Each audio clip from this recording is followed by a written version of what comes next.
Indra Syafri ungkap kunci kemenangan Timnas Indonesia U19.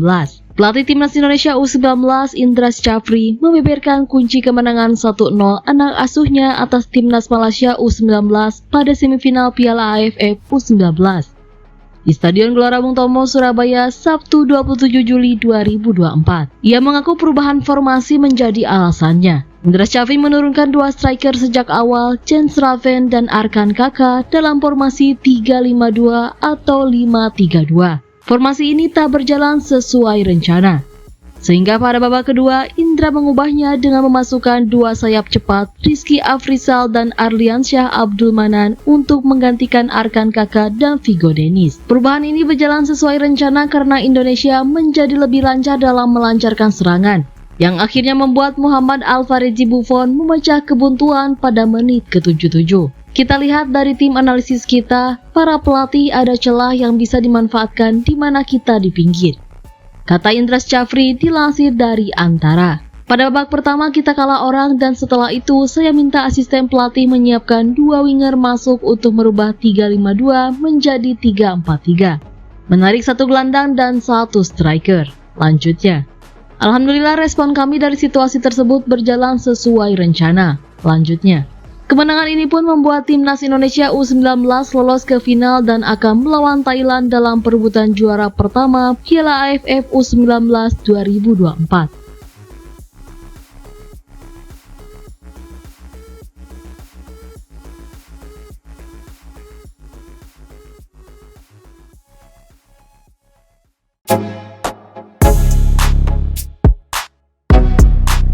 Shin Tae-yong tolak Liga Korea untuk Timnas Indonesia. Shin Tae-yong resmi memperpanjang kontraknya sebagai pelatih Timnas Indonesia hingga tahun 2027. Kesepakatan ini diumumkan melalui akun Instagram Ketua Umum PSSI, Erick Thohir, beberapa waktu yang lalu. Juru taktik asal Korea Selatan itu bakal menjalani petualangan bersama Timnas Garuda pada babak ketiga kualifikasi Piala Dunia 2026. Timnas Indonesia Senior akan menghadapi lawan berat di babak ketiga kualifikasi Piala Dunia 2026 zona Asia. Skuad Garuda tergabung di grup C bersama Jepang, Australia, Arab Saudi, Bahrain, dan China. Namun, ada cerita menarik dan haru di balik keputusan Shin Tae-yong memperpanjang kontrak bersama Timnas Indonesia. Kepada media Korea Selatan, Chosun, juru taktik berusia 53 tahun itu sempat menolak sejumlah tawaran dari klub besar Kalik. Ternyata, Shin Tae-yong merasa harus melanjutkan apa yang sudah dibangunnya di Timnas Indonesia. Sejujurnya, saya mendapat tawaran tak terhitung dari Kalik, ucap Shin Tae-yong.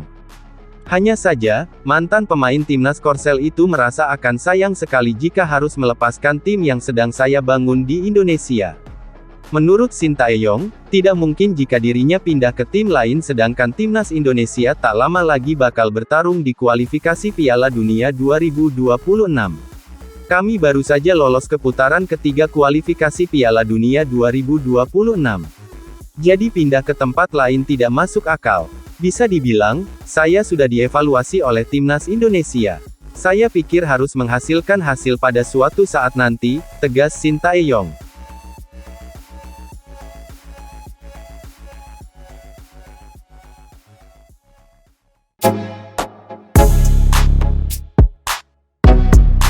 Pemain keturunan ini ingin bela Timnas Indonesia. Pelatih Timnas Indonesia Shin Tae-yong bisa full senyum karena bisa mendapatkan kekuatan baru untuk lini tengah. Pemain keturunan potensial Tristan Sengkuizen mengatakan terbuka untuk memperkuat skuad Garuda. Tristan merupakan pemain keturunan yang belum lama ini mendapatkan kontrak profesional pertamanya dari klub Eredivisie Belanda Fortuna Sittard. Ia menandatangani kontrak berdurasi 1 tahun dengan opsi perpanjangan semusim. Fortuna Sittard sendiri adalah klub papan tengah di Eredivisie Belanda. Pemain Timnas Indonesia Ragnar Uratmangun tampil dengan tim tersebut pada musim lalu. Nah, Fortuna Sittard ternyata memiliki pemain keturunan yang punya hasrat memperkuat Timnas Indonesia. Ia adalah Tristan Sengkuizen yang punya garis darah Indonesia dari neneknya. Nenek saya berasal dari Indonesia. Ya, saya seperempat Indonesia, ucap Tristan dikutip dari wawancara di YouTube Yusa Nugraha. Tristan bahkan mengakui dirinya sudah pernah berkunjung ke Indonesia 3-4 kali.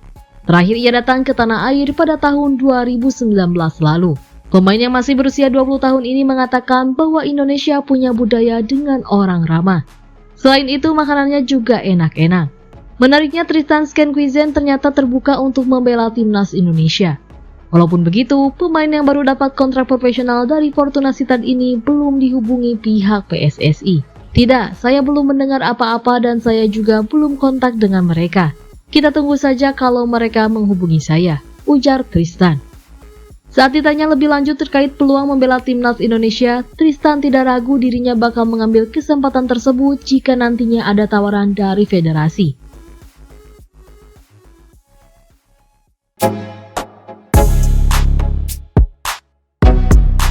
Timnas Indonesia lolos ke final Piala AFF U19 2024. Timnas Indonesia U19 akhirnya mengakhiri paceklik kemenangan melawan Malaysia U19.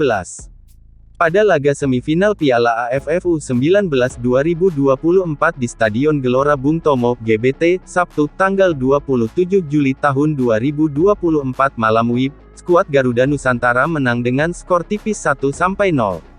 Kemenangan tipis 1-0 ini sudah cukup mengantarkan Timnas Indonesia U19 ke final Piala AFF U19 2024. Gol semata wayang skuad Garuda Nusantara dicetak melalui gol bunuh diri yang dicetak kiper Muhammad Hazik Aiman Mohsa. Kemenangan ini membuat Timnas Indonesia membarui rekor pertemuan melawan Malaysia menjadi sekali menang, 2 imbang dan 2 kalah dalam 5 pertandingan terakhirnya. Di laga final Piala AFF U19 2024, pasukan Indra Syafri bakal ditantang Thailand. Thailand lolos ke final Piala AFF U19 usai mengalahkan Australia U19 dengan skor 1-0. Menariknya, kemenangan tipis ini terjadi setelah kiper Dilan Praik Culen gagal melakukan kontrol dengan baik saat Dilan Paul Leonard melakukan back pass. Beralih ke pertandingan Indonesia vs Malaysia. Sepanjang 90 menit laga berlangsung, skuad Garuda Nusantara sebenarnya tampil cukup dominan. Ada 14 tendangan yang dilepaskan. Namun hanya satu yang mengarah ke target. Beruntung, tendangan Buffon yang memanfaatkan kemelut di depan gawang mampu membuat kiper Muhammad Hazik Aiman Mohsa melakukan kesalahan hingga akhirnya bola menerobos masuk ke gawangnya sendiri. Meskipun wasit Yahya Ahmed Al-Balusi melakukan cek terkait gol yang terjadi tersebut, namun gol akhirnya tetap disahkan. Hingga peluit panjang dibunyikan skor 1-0 untuk kemenangan Indonesia tak berubah.